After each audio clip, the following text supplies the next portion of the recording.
नाथ नारायण वासुदेव, जहाँ गए वहाँ गए पुकारे, जहाँ गए वहाँ गए पुकारे। नमस्कार दोस्तों, मेरे YouTube चैनल मिजाजी आवाज़ में आपका स्वागत है। मैं हूं आपका दोस्त निखिल श्रीवास्तव। दोस्तों, इस समय हम अक्षय वट में हैं। यह अक्षय वट को दर्शन करने आए हैं और यह किला है। किला के अंदर ये अक्षय वट है और यह यहाँ पे विद्यमान है। और यह देखिए कितना दिव्य और भव्य वट है। और इसको कई बार नष्ट करने की कोशिश करी गई, लेकिन यह पुनः फिर से जीवित हो उठता है। और यह अक्षय वट है और इसके दर्शन करने मात्र से सारे पाप धुल जाते हैं। और यहाँ पे दूर दूर से श्रद्धालु आते हैं जो इसकी दर्शन करते हैं और एक झलक पाने के लिए यहाँ पे जरूर आते हैं। दोस्तों, बताना चाहूँगा, धर्म नगरी, संगम नगरी, कुंभ नगरी, मोक्ष नगरी, कई नामों से विख्यात प्रयागराज, जहाँ गंगा मैया, यमुना मैया और सरस्वती मैया का मिलन होता है, ऐसी पावन पुण्य नगरी में। और यह अक्षय वट जो पवित्र 4 वृक्षों में से एक वृक्ष या अक्षय है। और यह बहुत ही पौराणिक आदिकाल अनादिकाल से इस जगह पे मौजूद है और जो कि अक्षय है। और इसके दर्शन मात्र से सारे पाप कटते हैं। तो यहाँ पर आके श्रद्धालु दर्शन करते हैं। दोस्तों, बताना चाहूँगा, आप अक्षय वट के दर्शन कर रहे हैं और इसी अक्षय वट की जड़ से होता हुआ सरस्वती का जल जाता है। माता सरस्वती यहीं विद्यमान है, जो कि पाताल लोक होके जाती, यहीं पातालपुरी है। और उस पातालपुरी में ब्रह्मा जी के द्वारा स्थापित किया गया शिवलिंग है, जिसके दर्शन मात्र से सारे कष्ट दूर होते हैं। और सरस्वती कूप है और सरस्वती कूप का याचमान मात्र से ही मोक्ष की प्राप्ति होती है। तो श्रद्धालु आते हैं, गंगा यमुना सरस्वती के संगम में डुबकी लगाने के बाद अक्षय वट के दर्शन करते हैं और सरस्वती कूप के जल से याचमान करते हैं। और अब हम सरस्वती कूप की ओर जाने वाले हैं। और आइए हमारे साथ सरस्वती मैया के दर्शन करने के लिए सरस्वती कूप के तरफ चलते हैं। ये आप रास्ता देख रहे हैं, यह रास्ता सरस्वती कूप के पास जाता है। और सब पास पास ही है, किला के अंदर ही यह स्थान मौजूद है। दोस्तों, हम इस समय आए हैं सरस्वती कूप के दर्शन करने, जो कि गंगा यमुना सरस्वती कहा गया है। तो यहाँ पे माता सरस्वती का एक कूप है जिसमें जल है, जो बहुत पवित्र माना गया है। तो हम माता के जल का हम दर्शन करने वाले हैं, ये सरस्वती कूप के। और अक्षय वट सरस्वती कूप बिल्कुल पास में ही है। और नीचे अक्षय वट के नीचे पातालपुरी है।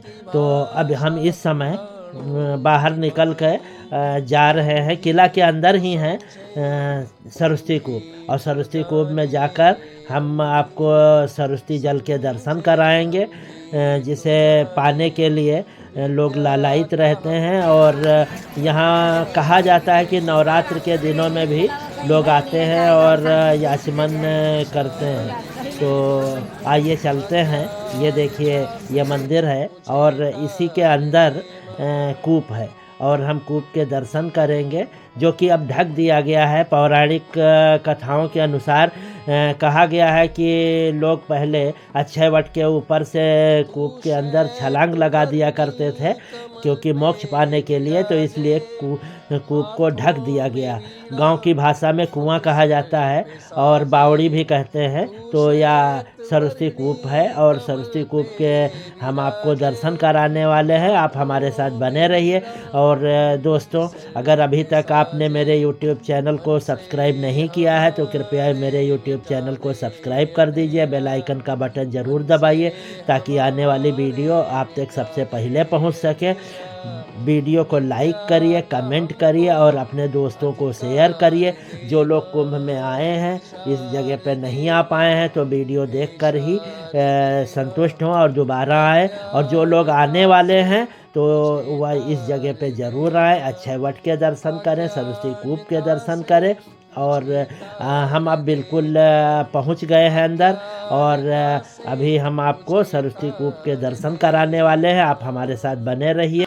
दोस्तों, हम मंदिर के अंदर प्रवेश कर चुके हैं और आप देख रहे हैं कुछ श्रद्धालु बाहर आ रहे हैं और हम अंदर की ओर जा रहे हैं माता के दर्शन करने के लिए।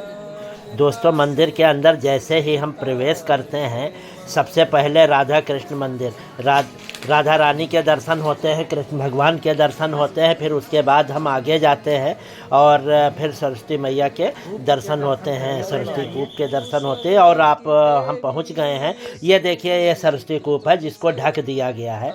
इसके अंदर हम अभी आपको जल के भी दर्शन कराएंगे।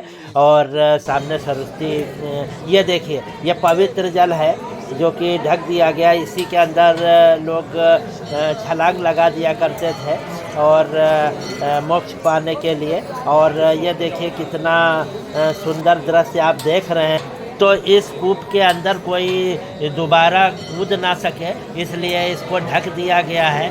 और हम अंदर आपको दिखा रहे हैं किसी तरह से, ये देखिए। और यहाँ पे लिखा भी गया और सामने सरस्वती मैया विराजमान है, साक्षात आप उनके दर्शन करिए। और देखिए कितना सुंदर दृश्य है यहाँ का। साक्षात माँ शारदे यहाँ पे विराजमान है और हम उनको प्रणाम करते हैं। स्वर की देवी हैं और विद्या की देवी हैं, जिनको हम साक्षात प्रणाम करते हैं। और सरस्वती नदी का उद्गम होता है माड़ा गांव से, और जो कि चमोली ज़िला में है। बद्रीनाथ के आगे 3 किलोमीटर दूर जाने के बाद सरस्वती नदी का उद्गम वहीं से होता है।